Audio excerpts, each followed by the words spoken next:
नमस्कार दोस्तों, हमारे यूट्यूब चैनल एग्जाम लर्नर में आपका स्वागत है। दोस्तों, आज के इस वीडियो में हम लोग करेंट अफेयर्स टॉप 50 का 8वां सेट जो है देखेंगे। इसके पहले 7 सेट वो अपलोड हो चुका है। जो लोग नहीं देखे हैं, डिस्क्रिप्शन में लिंक दे दिया गया है, वहां से जाकर वो आप सभी सेट को हल कर सकते हैं। आपके आने वाले एग्जाम यूपीपीसीएस 2020 के लिए बहुत ही इंपॉर्टेंट है। तो दोस्तों, वीडियो को लाइक शेयर कर दीजिएगा और चैनल को अभी तक आप सब्सक्राइब नहीं किए हैं तो चैनल को सब्सक्राइब कर लीजिएगा। साथ में बेल आइकन को प्रेस जरूर कर लीजिएगा, जिससे आने वाले अगले वीडियो का नोटिफिकेशन आपको पहले मिल जाए। और इसका पीडीएफ आपको हमारे टेलीग्राम चैनल पर मिल जाएगा। नीचे डिस्क्रिप्शन में टेलीग्राम का लिंक दे दिया गया है, वहां से ज्वाइन करके आप पीडीएफ डाउनलोड कर सकते हैं। तो चलिए शुरू करते हैं करेंट अफेयर्स टॉप 50 का 8वां सेट।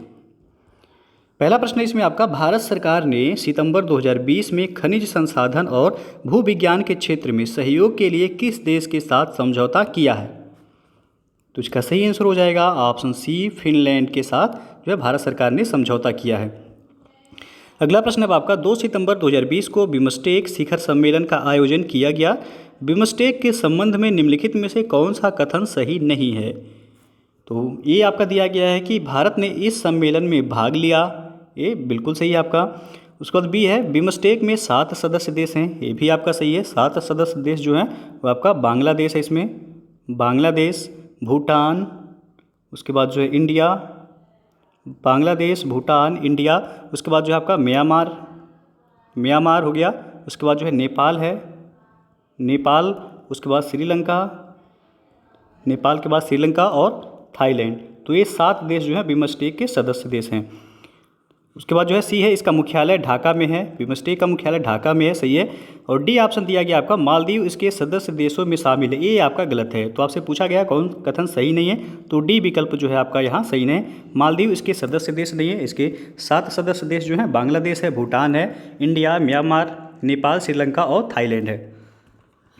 अगला प्रश्न अब आपका, सोशल मीडिया पर फैल रही अफवाहों की जानकारी रखने हेतु असोल चीनी अभियान की शुरुआत किस देश ने की है? तो इसका सही आंसर हो जाएगा ऑप्शन डी, बांग्लादेश ने।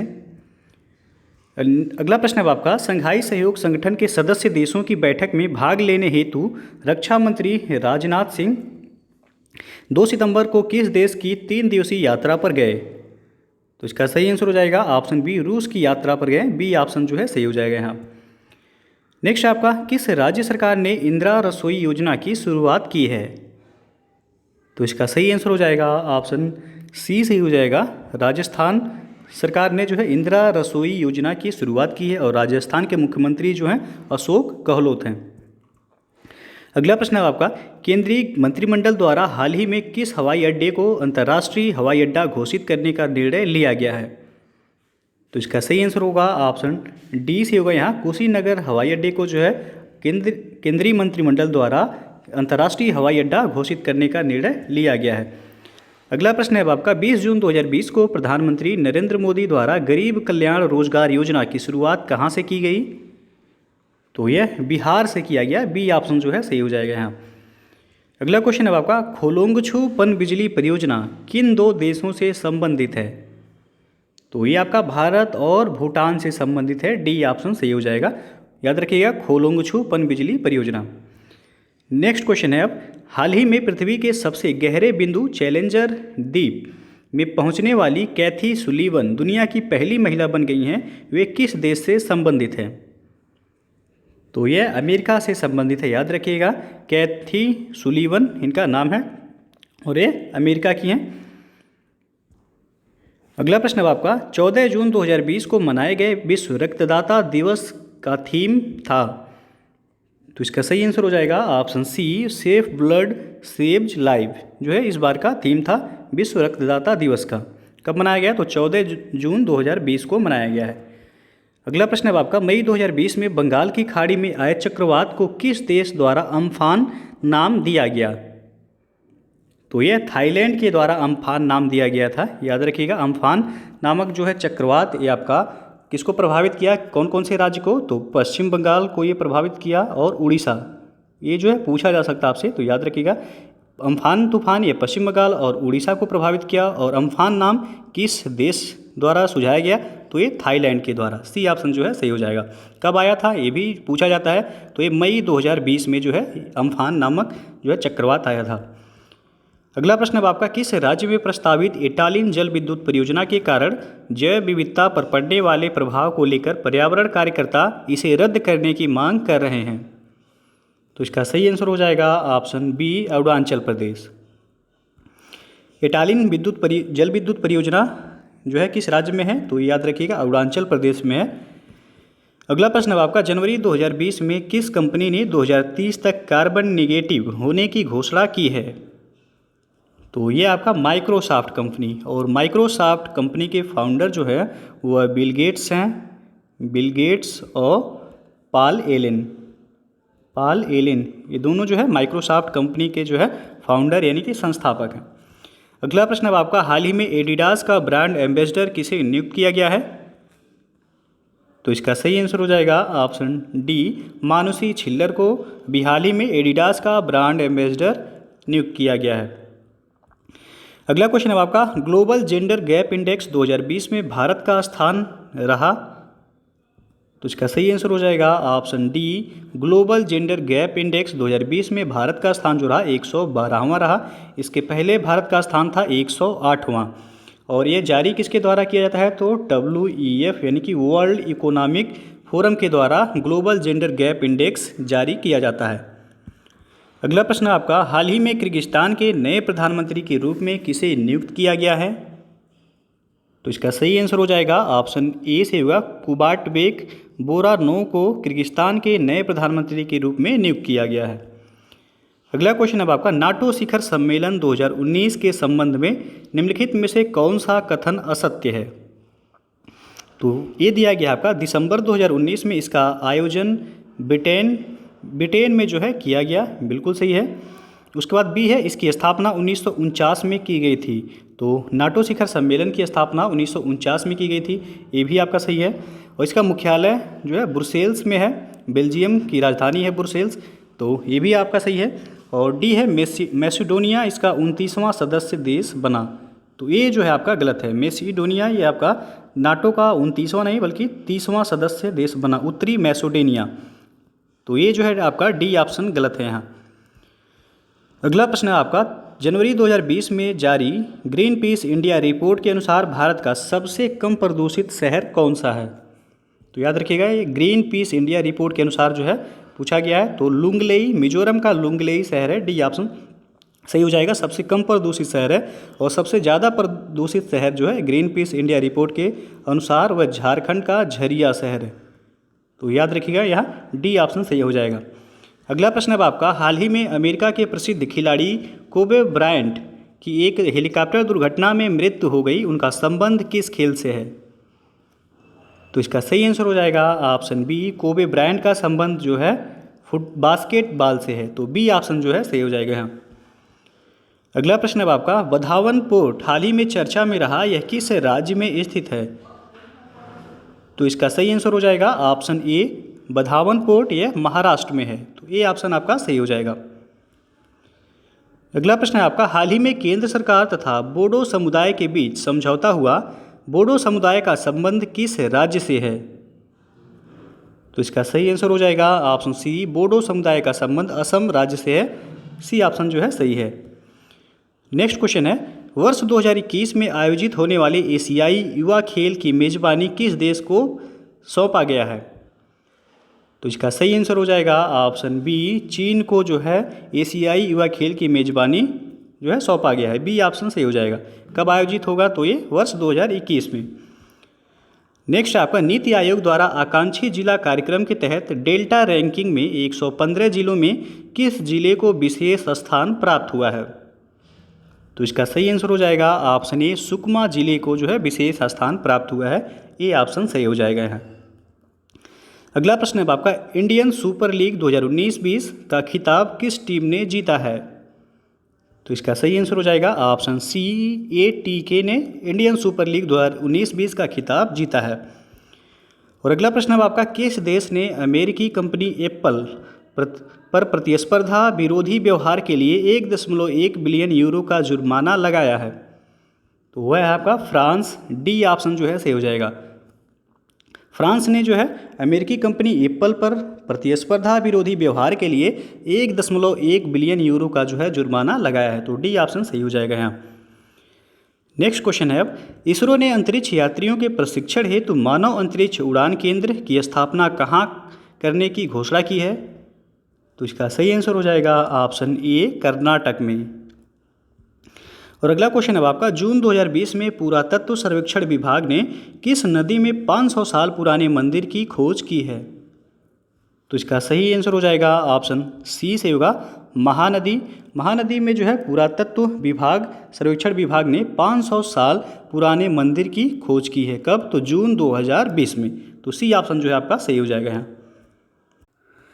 दोस्तों अनअकैडमी जो है यूपीपीएससी आरओ मेंस के लिए एक प्रैक्टिस बैच लॉन्च कर रहा है, जो कि 22 दिसंबर 2020 को आपको पता है आरओ मेंस प्रस्तावित है। यह बैच आपको अपना सर्वश्रेष्ठ देने में काफ़ी हेल्प करेगा। इसमें आपको अनअकैडमी के टॉप एजुकेटर्स द्वारा मॉक टेस्ट और डाउट सेशन के साथ लाइव मार्गदर्शन प्रदान किए जाएंगे। यह बैच आपका 12 अक्टूबर 2020 से जो है स्टार्ट हो रहा है। तो जो लोग भी जो है मेंस की तैयारी करना चाहते हैं जुड़ सकते हैं। उसके लिए आपको अनअकैडमी का लर्निंग ऐप सबसे पहले इंस्टॉल करना होगा। उसके बाद आपको लॉगिन करना होगा। फिर जो आपको सब्सक्रिप्शन लेना है 1 महीने 2 महीने 3 महीने जो भी है। उसके लिए आप यदि हमारा रेफरल कोड यूज करते हैं एग्जाम लर्नर, आप उसके लिए जो है कैपिटल लेटर में लिखिएगा एग्जाम लर्नर, एक ही साथ लिखिएगा आप, तो आपको जो है 10% का डिस्काउंट मिल जाएगा। 10% का डिस्काउंट मिलेगा।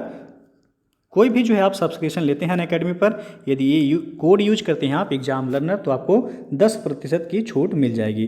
तो डिस्क्रिप्शन में जो है बाकी लिंक दे दिया गया है, आप वहाँ से भी जो है देख सकते हैं। अगला प्रश्न है आपका, हाथियों के संरक्षण को ध्यान में रखते हुए किस मंत्रालय द्वारा सुरक्षा पोर्टल लॉन्च किया गया है? तो यह आपका केंद्रीय पर्यावरण वन एवं जलवायु परिवर्तन मंत्रालय के द्वारा लॉन्च किया गया है। ये ऑप्शन सही हो जाएगा। अगला प्रश्न है आपका, हाल ही में किस राज्य सरकार के द्वारा कोविड-19 से संबंधित जानकारी प्रदान करने के लिए संजीवनी ऐप लॉन्च किया गया है? तो इसका सही आंसर हो जाएगा ऑप्शन बी, बिहार राज्य सरकार द्वारा कोविड-19 से संबंधित जानकारी प्रदान करने के लिए संजीवनी ऐप को लॉन्च किया गया है। तो बी ऑप्शन सही हो जाएगा यहाँ। नेक्स्ट क्वेश्चन है, 74वें स्वतंत्रता दिवस के अवसर पर प्रधानमंत्री द्वारा स्वास्थ्य क्षेत्र में किस मिशन की शुरुआत की गई है? तो इसका सही आंसर हो जाएगा ऑप्शन सी, नेशनल डिजिटल स्वास्थ्य मिशन की शुरुआत की गई है। और अगला क्वेश्चन है आपका, स्वच्छता सर्वेक्षण 2020 के संबंध में कौन सा कथन सत्य नहीं है? तो ये आपका दिया गया इसमें कि यह सर्वेक्षण केंद्रीय आवास और शहरी मामले मंत्रालय द्वारा जो है जारी किया गया। तो ये आपका बिल्कुल सही है। बी है, इस सर्वेक्षण में सर्वश्रेष्ठ गंगा टाउन का पुरस्कार वाराणसी को दिया गया। ये भी आपका सही है। और सी है, राज्यों में सबसे स्वच्छ राज्य मध्य प्रदेश को चुना गया है। तो ये आपका जो है गलत है। राज्यों में सबसे स्वच्छ राज्य वह छत्तीसगढ़ को चुना गया है। किस राज्य को? तो छत्तीसगढ़ को चुना गया है। तो सी ऑप्शन जो आपका सत्य नहीं है। डी आपका दिया गया है, इस सर्वेक्षण में इंदौर लगातार चौथी बार प्रथम स्थान पर रहा। ये बिल्कुल आपका सही है। तो स्वच्छता सर्वेक्षण 2020 के संबंध में ए, बी और डी सही है। सी ऑप्शन जो है आपका सही नहीं है। अगला प्रश्न है आपका, फोर्ब्स द्वारा सर्वाधिक कमाई करने वाले शीर्ष 10 अभिनेताओं की सूची में किस भारतीय अभिनेता को शामिल किया गया है? तो इसमें अक्षय कुमार को शामिल किया गया है। डी ऑप्शन जो है सही हो जाएगा। अगला प्रश्न है आपका, हाल ही में सुप्रीम कोर्ट द्वारा हिंदू उत्तराधिकार अधिनियम पर फैसला सुनाया गया, यह किस वर्ष लाया गया था? तो यह 2005 में लाया गया था। याद रखिएगा, हिंदू उत्तराधिकार अधिनियम कब लाया गया था? तो 2005 में लाया गया था। सुप्रीम कोर्ट द्वारा हाल ही में इस पर जो है फैसला सुनाया गया है। अगला प्रश्न आपका, मध्य प्रदेश सरकार ने किस व्यक्ति के नाम पर ग्वालियर चंबल एक्सप्रेसवे का नाम रखने का निर्णय लिया गया है? तो इसका सही आंसर हो जाएगा ऑप्शन ए से हो जाएगा, अटल बिहारी वाजपेयी के नाम पर जो है ग्वालियर चंबल एक्सप्रेसवे का नाम रखने का जो है निर्णय लिया गया है। अगला प्रश्न है आपका, हाल ही में सुर्खियों में रहा भाद भूत परियोजना किस नदी पर निर्मित की जाएगी? तो यह नर्मदा नदी पर बनाया जाएगा। बी ऑप्शन जो है सही हो जाएगा यहाँ। अगला क्वेश्चन है आपका, किस भारतीय फुटबॉल खिलाड़ी के नाम पर सिक्किम में एक स्टेडियम का नाम रखा जाएगा?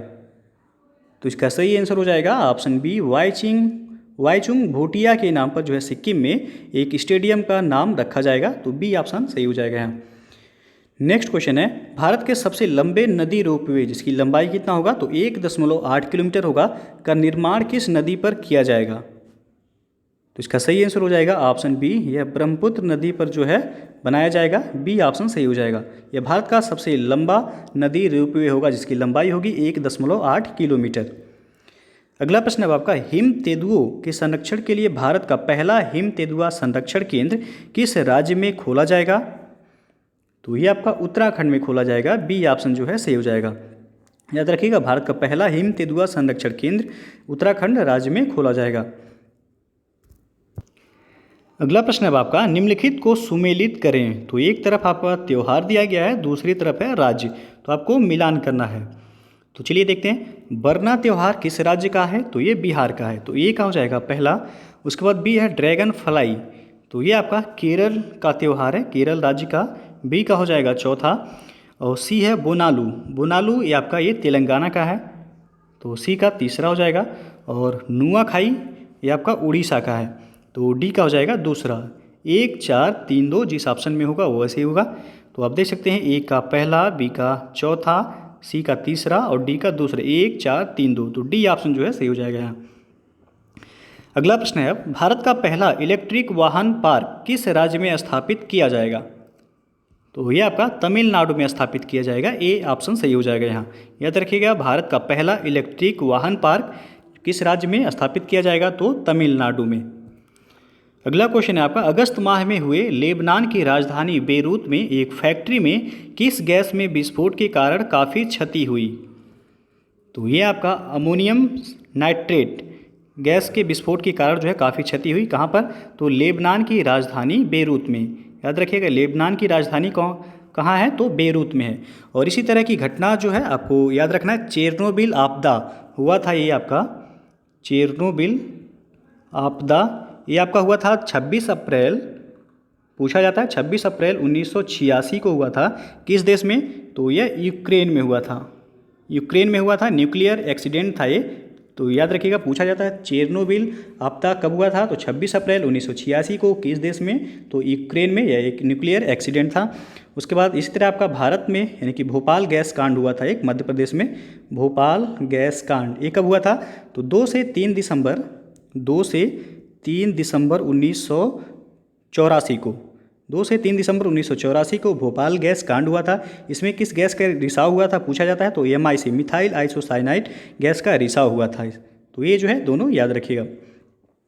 अगला प्रश्न अब आपका, हाल ही में कैलिफोर्निया के डेथ वैली में वर्ष 1913 के बाद सर्वाधिक उच्चतम तापमान 54.4 डिग्री सेंटीग्रेड दर्ज किया गया।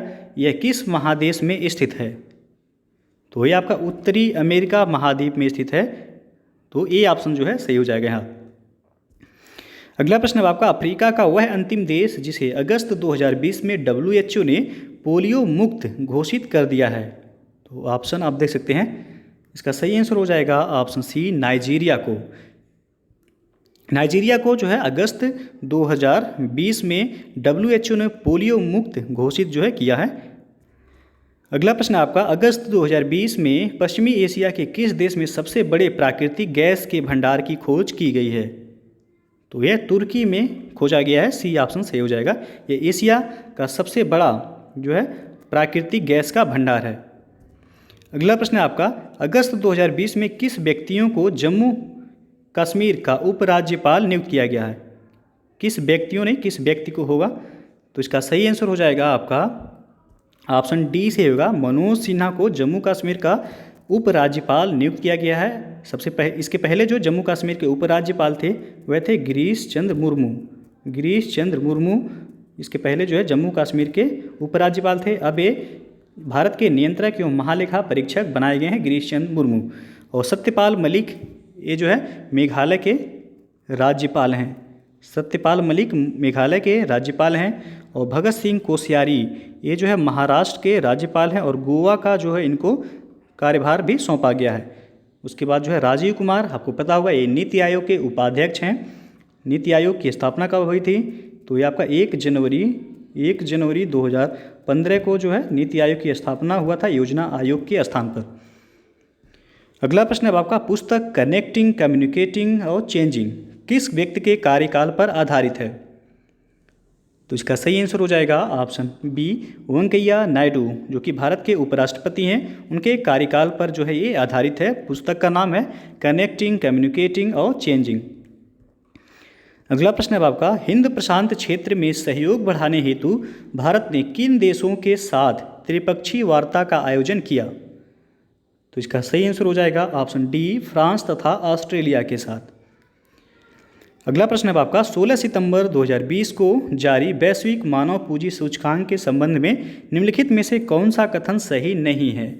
तो आपको बताना है वैश्विक मानव पूंजी सूचकांक, तो महत्वपूर्ण सूचकांक में जो है ये कराया गया। तो जो लोग नहीं देखे हैं तो सूचकांक का वीडियो एक बार आप लोग जरूर देख लीजिएगा, वहाँ से एक प्रश्न जो है पूछा जाता है। तो इसका सही जो आंसर हो जाएगा यहाँ ये ऑप्शन दिया गया कि इसे विश्व आर्थिक फोरम द्वारा जारी किया जाता है। तो ये बिल्कुल आपका जो है गलत है। वैश्विक मानव पूंजी सूचकांक किसके द्वारा जारी किया जाता है? वर्ल्ड बैंक यानी कि विश्व बैंक के द्वारा ये जारी किया जाता है। तो ये जो है आपका गलत है। बाकी इसमें प्रथम स्थान नॉर्वे को प्राप्त हुआ है, बिल्कुल सही है। और भारत का स्थान 116वां रहा है, ये भी सही है आपका। इससे पूर्व भारत का स्थान जो था 115 था।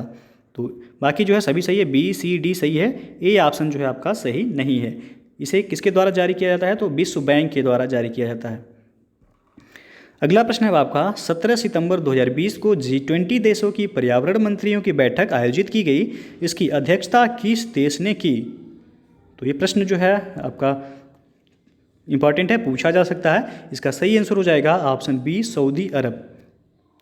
17 सितंबर 2020 को G20 देशों की पर्यावरण मंत्रियों की बैठक आयोजित की गई थी और इसकी अध्यक्षता सऊदी अरब ने किया था। तो बी ऑप्शन जो है सही हो जाएगा यहाँ। और अंतिम प्रश्न है आपका, जापान के नए प्रधानमंत्री कौन बने हैं? तो इसका सही आंसर हो जाएगा ऑप्शन ए, योशिहिदे सुगा। ये जापान के नए प्रधानमंत्री बने हैं, याद रखिएगा नाम इनका योशिहिदे सुगा। तो ए ऑप्शन जो है सही हो जाएगा। तो दोस्तों जो है ये था आपका करेंट अफेयर्स टॉप 50 का 8वां सेट। इसके पहले जो है 7 सेट अपलोड हो चुका है, तो जो लोग नहीं देखे हैं डिस्क्रिप्शन में लिंक दे दिया गया, वहाँ से जाकर जो है आप सभी सेट को देख सकते हैं। ये आपके आने वाले एग्जाम यूपीपीसीएस और अन्य सभी जो है परीक्षाएं जो कि 2020 में आयोजित होने वाले हैं सबके लिए महत्वपूर्ण है। तो वीडियो पसंद आया हो तो लाइक शेयर जरूर कर दीजिएगा और चैनल को अभी तक आप सब्सक्राइब नहीं किए हैं तो चैनल को सब्सक्राइब कर लीजिएगा, साथ में बेल आइकन को प्रेस जरूर कर लीजिएगा, जिससे आने वाले अगले वीडियो का नोटिफिकेशन आपको पहले मिल जाए। और इसका PDF आपको हमारे टेलीग्राम चैनल पर मिल जाएगा, नीचे डिस्क्रिप्शन में टेलीग्राम का लिंक दे दिया गया है, या फिर जो है आप टेलीग्राम पे जाकर सीधे लिखिएगा एग्जाम लर्नर, EXAMLEARNER, एक साथ लिखिएगा, बीच में स्पेस मत दीजिएगा। वहाँ से जो है आ जाएगा, आप ज्वाइन करके PDF डाउनलोड कर सकते हैं। और दोस्तों जो है अनअकैडमी पर यूपीपीएससी 2021 का फाउंडेशन कोर्स बैच स्टार्ट हो गया है 16 सितंबर से। तो जो लोग भी जो है अनअकैडमी से जुड़कर यूपीपीएससी की तैयारी करना चाहते हैं वह उनके लिए जो है प्रत्येक बुधवार को यूपीपीएससी के टॉप एजुकेटर्स द्वारा नया बैच जो है स्टार्ट किया जाता है। तो यदि आपको सब्सक्रिप्शन लेना है तो उसके लिए सबसे पहले आपको अनअकैडमी का लर्निंग ऐप इंस्टॉल करना होगा। लर्निंग ऐप इंस्टॉल करने के बाद आपको लॉगिन करना होगा मोबाइल नंबर या ईमेल आईडी के थ्रू। उसके बाद आपको सब्सक्रिप्शन लेना है। सब्सक्रिप्शन लेने के लिए आपको सबसे पहले क्या करना है, तो आप ये रेफरल कोड यूज कीजिएगा एग्जाम लर्नर। एग्जाम लर्नर यदि आप रेफरल कोड यूज करते हैं तो आपको 10% का डिस्काउंट मिल जाएगा। कोई भी बैच का सब्सक्रिप्शन आप लेते हैं तो आपको 10% का डिस्काउंट मिलेगा वहाँ। तो ये कोड जो है यूज ज़रूर कीजिएगा आप लोग। और डिस्क्रिप्शन में भी जो है आपको लिंक भी दिया गया है, वहाँ से भी जो जाकर आप देख सकते हैं। तो दोस्तों वीडियो को पूरा देखने के लिए बहुत बहुत धन्यवाद।